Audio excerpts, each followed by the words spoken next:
Je voulais remercier particulièrement tous les artistes qui ont accepté de me donner les droits sur certaines images.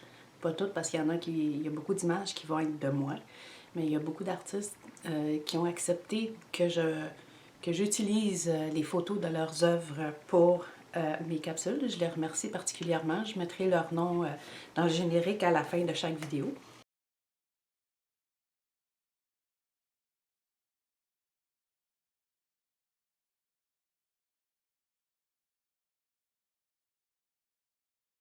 Que l'avion changeait de trajectoire, ce sont les passagers qui ont réagi les premiers. La panique s'empare d'eux, y compris les pilotes, mais ces derniers ont repris contrôle de leurs émotions assez rapidement. On ne craint rien pour le moment, dit Tony de sa voix forte, pour enterrer les questions des passagers. Nous sommes en mode furtif et notre tour est en contrôle de notre avion et de leur radar. Kina a un malaise, mais est toujours consciente. Y a-t-il moyen de voir ce qu'il y en est de l'équipe souterraine, demande-t-elle. Pas pour le moment, répond Césarée. Je crois qu'ils sont à l'abri. Le reste du vol se fait dans le silence, mais l'anxiété est palpable.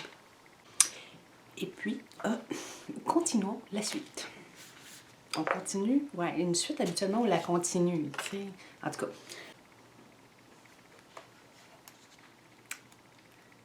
Le retour vers la Terre s'effectuant sans problème, ils se sont donc dirigés vers la tour de contrôle secrète située près de la frontière argentine. Sarah n'en revient pas de toute cette organisation bien orchestrée, malgré la perte des gens du bateau. Encore une fois, ils atterrissent sur la piste d'un terrain privé, mais cette fois, le camouflage se fait instantanément, ou presque. Ils entrent dans cet abri qui lui aussi est souterrain, mais rien d'aussi grandiose que la villa précédente. Tout le monde reste silencieux, avec tristesse et inquiétude au visage. Mike avait commencé à sortir sa colère et sa révolte verbalement, mais Césarée l'a emmené dans un coin à part avant que ça dégénère. L'équipe souterraine arrive environ 12 heures plus tard, ce qui est tout de même rapide. Heureusement, le trajet s'est fait presque en ligne droite. Sarah se demande à quelle profondeur ils ont voyagé, mais ça doit être assez profond. Une petite cérémonie est faite pour ceux qui étaient sur le bateau. Sarah, un peu déboussolée de la tournure de l'expédition, demande à Ralph pourquoi rien n'est intenté contre les attaquants.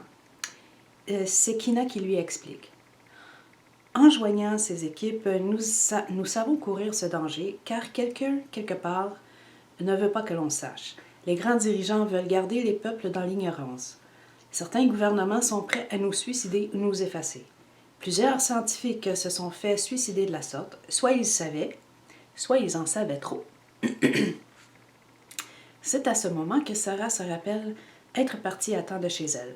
Elle était, elle aussi, maintenant inscrite sur la liste. Un frisson de panique l'envahit. Elle se tourne vers Tony et s'exclame « Pedro !»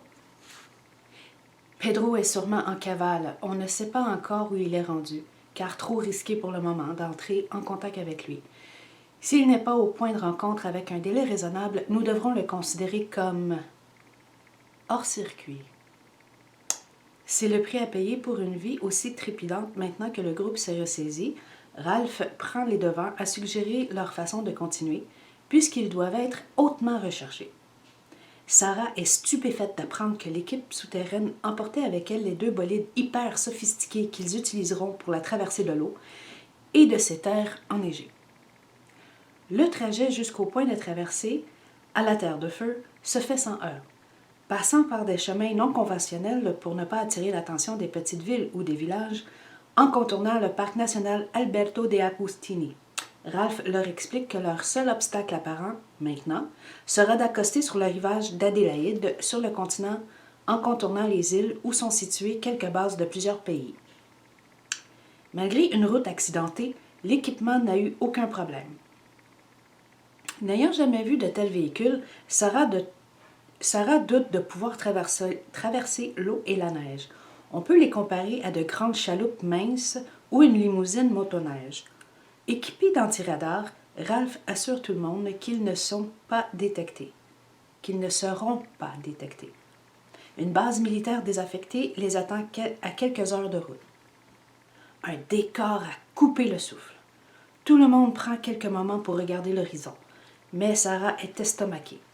Ses recherches l'ont amenée aux pyramides d'Égypte. Elle a visité les catacombes de Paris, mais jamais elle n'avait senti cette force énergétique. À moins que ce ne soit parce que sa vie peut être en danger, mais elle sent l'électricité jusqu'à l'extrémité de ses cheveux. Ils devront prendre le temps de se reposer et dormir un peu avant la traversée. Un campement de base est donc installé. Quelques tentes, sans espace superflu, leur serviront de dortoir. Puisque c'est l'été dans ce coin du monde, le soleil reste visible assez tard, mais l'épuisement les gagne. L'épuisement, pas l'épuisement, mais épuisement. Il faut juste spécifier. L'aube est plus tôt qu'il ne s'y attendait, mais pas à son point le plus fort. Il fait froid et le vent s'est levé. Grâce aux vêtements que Césarée lui prête, elle est tout de même confortable. Ignorant à quelle vitesse ses bolides avancent, le paysage est d'une infinie beauté, si calme qu'elle se croirait en train de se noyer sans souffrir. Les bolides, un derrière l'autre, glissent sur cette neige interdite. Pendant un long moment, elle ne savait plus s'ils avançaient réellement ou s'ils faisaient du surplace.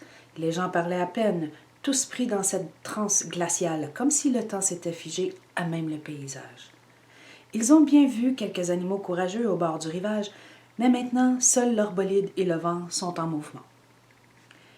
Ils peuvent voir au loin un point s'approcher timidement.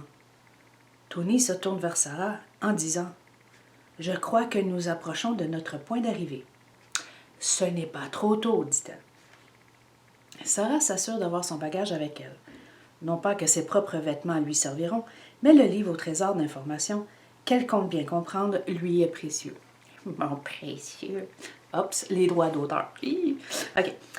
Après une éternité de route aveuglante, le point de campement n'est qu'à quelques mètres d'eux. Enfin. Heureusement, car, comme un mirage dans le désert du Sahara, l'illusion d'optique causée par l'angle des rayons du soleil sur la neige faisait en sorte que l'équipage l'avait perdu de vue, ou bien l'apercevait dans une direction différente. Arrivés sur les lieux sans cri de joie, pour ne pas refroidir leurs poumons, tous lèvent le poing en guise de victoire. C'est Ralph qui ouvre la serrure gelée de la porte, comme s'il en avait l'habitude. Puisque les autres n'en font pas de cas, elle ne fait aucun commentaire sur le sujet.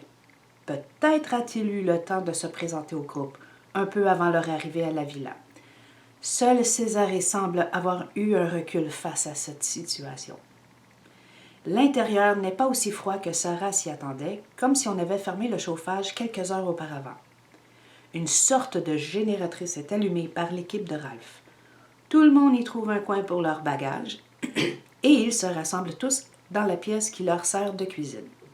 Ça tombe bien, tout le monde semble être affamé. Sarah a tellement vécu Sarah a tellement vécu toutes les gammes d'émotions qu'elle en avait oublié la nourriture. Elle n'avait même pas remarqué que quelqu'un en avait apporté. Le temps de réchauffer les repas et ils se mettent à dévorer. Sans être des repas dignes de grands restos, ils sont équilibrés. Si les premières minutes se sont passées en silence, la conversation n'est pas longue à s'animer. Bien sûr qu'il s'agit entre autres de l'attaque du bateau, mais aussi au sujet de l'équipe souterraine qui a cru à un piège vers la fin. Mais ce n'avait été qu'une panique mineure. Il faut que je reste fidèle à moi-même. Cette ancienne base, rendue fonctionnelle, la température est tout de même trop froide pour n'être qu'en t-shirt. Bien habillée, Sarah profite de ces quelques moments de répit pour continuer la lecture. Césarée la rejoint timidement, prétextant ne pas être capable de dormir. Ils regardent ensemble ce livre qui parle d'une terre sphérique et d'une terre plate, comme s'il s'agissait d'un seul et même endroit. Soit qu'il y a définitivement plusieurs auteurs, soit il voyait des trucs hors de notre entendement en tant qu'humain, ou il est devenu fou, lance Césarée. Ou encore se proclame prophète, ajoute Sarah. Tout en feuilletant plus loin, Sarah y remarque une signature calligraphique, comme de la dentelle. Elle y apporte l'attention de Césarée. Les deux se fixent du regard et se demandent si... Ils partent à rire. Ni l'un ni l'autre ne connaissaient le nom complet de leur guide, mais la signature de Ralph Karl Dalgen-Danibach les laisse perplexes. Profitant que les autres membres soient partis à la découverte de leur base, Kina, une véritable instigatrice, a fait la découverte d'une carte de l'Antarctique. Elle l'a trouvée si inusitée qu'elle ne tente pas à la montrer aux autres, présents à la table de cuisine. Je n'ai pas pris les mesures pour identifier... Blablabla. Rewind. Je n'ai pas pris les mesures pour vérifier l'exactitude, mais sur ce schéma, il semblerait que ce soit un lot de terre, comme une très grosse île, et sur celui-ci, c'est plutôt une bande incurvée vers l'intérieur. Par contre, regardez, les rivages sont similaires. Le nom des endroits est le même. Seules les distances ont des angles différents. Si on observe l'autre carte, on dirait une feuille tordue avec une coupole qui inverse le centre vers l'intérieur. Capable de visualiser ça? Pas capable de trouver d'image pour ça.